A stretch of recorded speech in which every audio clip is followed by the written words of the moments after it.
What's up, guys? Welcome back to the channel. Let's talk about camera gear.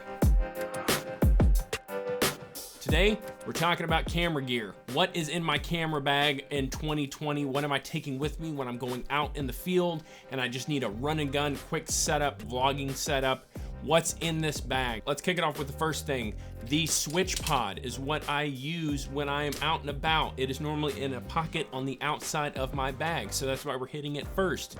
I got the Joby little Gorilla Pod swivel head on top. I did see that they brought out their own ball head, which is cool.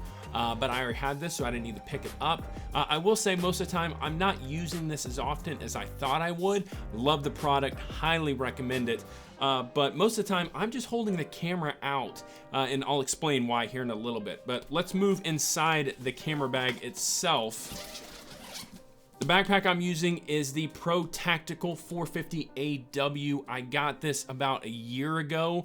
I've been in the market for a new backpack to take with me to kind of minimalize things. But for the most part, this backpack is amazing. It holds way more than most of the time you're gonna need. So that can sometimes hinder you and sometimes help. Everything I'm gonna talk about before I get too far along will be in the description below. If you wanna check that stuff out, I will have everything listed in the description below. So inside my backpack, what we got here at the very top, we have the MacBook 15-inch MacBook Pro. It is, I think, a mid 2015. It's not the most amazing laptop, I'm not gonna lie. It's basically the base model of it. I don't use it that often. It's really just with me when I'm in the field and I need to shoot stuff and check my footage, dump onto a different external hard drive, maybe give it to another cameraman. You know, if I'm traveling, I wanna have it on multiple hard drives. I do normally have a Samsung T5, normally a terabyte worth SSD with me, maybe a G drive, depending on what I'm shooting. I very rarely have two hard drives with me, but if I'm out and about at a wedding or something like that, I do normally have two hard drives because I want to have multiple redundancies if I'm gonna be traveling. Up here in the top pocket, I've got this little tool from Andy Cine that came with this ball head that I ordered.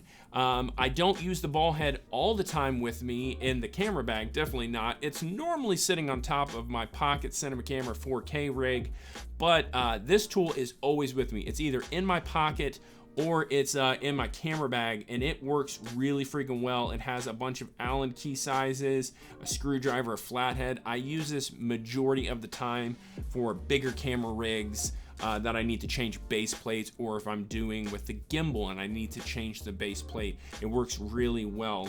I've also got this little red, squeegee, almost said red rocket, that was gonna get dirty, to clean off lenses front, back. You don't ever want to actually blow on things with your mouth. That's what she said. This works really well. It cleans it off. That's basically all it does. It just cleans lens. I do recommend getting one of these if you don't have one, and it's just kind of fun to play with. Next, we've got the Mavic Air, is the drone of my choice that's in my bag from DJI. I don't use this drone all the time. I very rarely am actually even using this drone, and I try really hard not to have gear with me too much that I'm not gonna use all the time, but the footprint on this thing is so small that it works really well to have with me. I normally don't even have an extra battery with me unless I know specifically I'm going to shoot drone stuff that day, because one battery will get me up, give me a couple shots, and that's really all I need it. I have also the controller, here in the other pocket, as well as the MacBook charging block. Everyone kind of knows what those things are. There's nothing too amazing about them. Up here in the other compartment, we've got another cleaning tool. Again, it's just one of those that is nice to have. You've got a retractable brush, and then you've got a flat little brush that'll clean the lens. My lenses are always getting dirty, and I'm really OCD about it, so having one of these tools in there is definitely a necessity, and it's always nice to have. It's very small. It's only a couple bucks, and you will be amazed how often you use them. Moving on to the next pouch, we've got the Think Tank SD card. SD card holder. It holds 9 SD cards. I've never filled up a total of 9 SD cards. But it is nice that it holds that many. It works really well. I was putting my SDs up in one of the top pockets, but I come to find out that I was losing them, surprise, surprise. So it's really nice having them all in one little pocket. If I even need to put it in my actual pocket, knowing they're all in one safe place. I do like that I can put even the SD holders in there. So if I've got like the micro that's in my drone, I know the reader is in that pouch and it's just easy to find and I'm not searching for it, which is the last thing you want to have to be doing when you're out in the field. You want to make your life as easy as possible, and that makes my life easy. Then we've got a 3-pouch ND filter holder. This one works really well. It was only a couple bucks on Amazon. I do not remember the name of it. It holds up to an 82mm size, so that was very important for me because I have an 82mm and a 77. I do recommend getting the biggest ND filter you can get and then do step down rings. I already had the 77mm from my other lenses before I needed one this big as the 82. And then normally I have like a Pro Mist filter or a clear filter, something in there.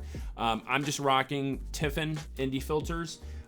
They are fine, they work, they're trusty, tried and true. I have been interested in some of the Polar Pro ones and even the Moment ones that have come out now. They have piqued my interest, but I haven't had a need to change over to them, and it's a chunk of money to drop for just a want and not really a need.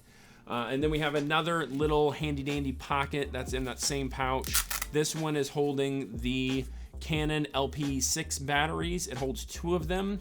I've come to find out that the camera I'm shooting with, I really only need maybe 1 extra battery, but having 2 extra batteries is really nice. It has also got a little pocket in the front, so if you need to put you know, an SD card or something in there, but I do not because I have all those in SD card holder pouch inside the backpack, inside the slot, inside the backpack. Yeah. Over here at the top, we've got this little low pro bag, the GoPro Hero 7. Again, something I don't use that often, but it is nice to have. And then in this bag, normally I'll just throw like an extra battery or 2 or something in there. This is really nice to have. The footprint is so small and you never know when you might need a GoPro. I'm not a massive fan of GoPros, to be honest with you, but they do serve their purpose. And it is nice to have, especially if it's going to be a really sketchy shot. I would rather have that go out than one of my bigger cameras or get ran over or something like that. On my main camera rig, I am rocking the Rode VideoMic Pro Plus. This thing with the dead cat accessory that goes on top. This one is specifically for it. I will also try to link this one specifically with the mic because they are 2 separate pieces. The windscreen that comes on it is fine, but this one is definitely way better. And then I actually have the cord from the Rode Micro mic. I just like the coiledness of it. I wish it was black, to be honest with you. I'm not a big person that likes red, but I prefer it way better than the other one that is just excessively long. If anyone has the VideoMic Pro Plus, the longest name in the world microphone, let me know in the comments below. Do you think that cord is ridiculously too long for that mic running to your camera? It's an odd length that it's too long, but it's not long enough to really like run from one thing to another. It's an odd size. And then my main camera that I'm shooting on is the Canon EOS R. I love this camera. I did a video on it. If you haven't seen it, I'll link it up here. This camera has surprised me. It is absolutely amazing. I love the grip on it. I'm super excited for the new Canon that is supposed to be coming out. I believe it's the R5. I think so. At the time that I'm filming this, that's what I've been hearing. But this camera works great. It does have limitations, but I'm gonna be honest with you, I kind of like the limitations that are on this camera. My other cameras I use are more cinema rigs and setups, so having something that's very simple, but has nice things in it that you can change, like I love that it's got C-Log, and I love that it's got a whole bunch of other things in there, but it is very simple, and I like that. I just want it to be run and gun, easy to go, and the photos off this thing are phenomenal. I love the photos off of this camera. My main lens that I'm normally rocking on here, vlogging, talking heads, stuff like that, is the Canon EF 16-35 2.8L version 2 series. That's a long name. It works really good. This is my first full frame setup that I've ever had. So now you can see why I say sometimes I'm holding just this out, because this is so wide on a full frame. I'm used to APS-C or smaller on some cameras, and having a full frame, sometimes when I'm rocking that switch pod, it's almost too far from my face and I wind up zooming in. So having this be able to just be right out here and then quickly flip it around, get your shot that you need and move on, works really well. Loving this whole setup, if I didn't already say that. My other lens I have for it is the Canon RF 35 1.8 macro. It is another 35. I know I've got a 35 on there, but there's a couple reasons I have this with me. A, it's a macro, so I can get some serious detail shots, and B, it's got IBIS, so if I need to get some smoother cinematic, sequence shots, it's a lot easier to do it that has IBIS on it than that one that doesn't. Canon RF 35 1.8 macro, good lens, definitely recommend it. Also, I would put gaff tape on your lens caps if you haven't already, so it's easier to see. It's not like I came up with that hack, it's been around forever. The last lens I carry with me is the Canon EF 85 1.8.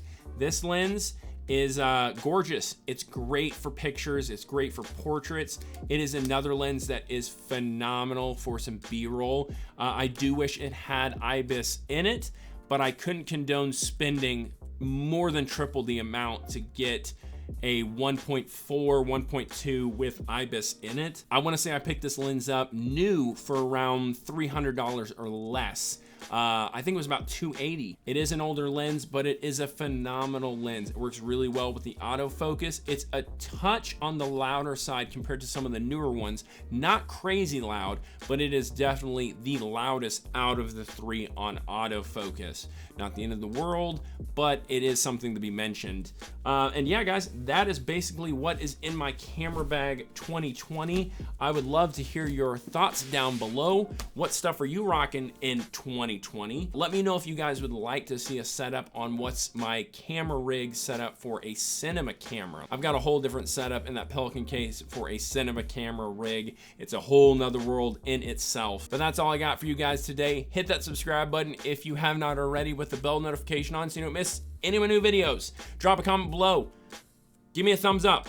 I did it backwards. It's weird. I'm freaking out from it. I'll see you guys in the next one. I'm the Iron Giant. I don't know what is happening right now. I'm freaking out. Peace.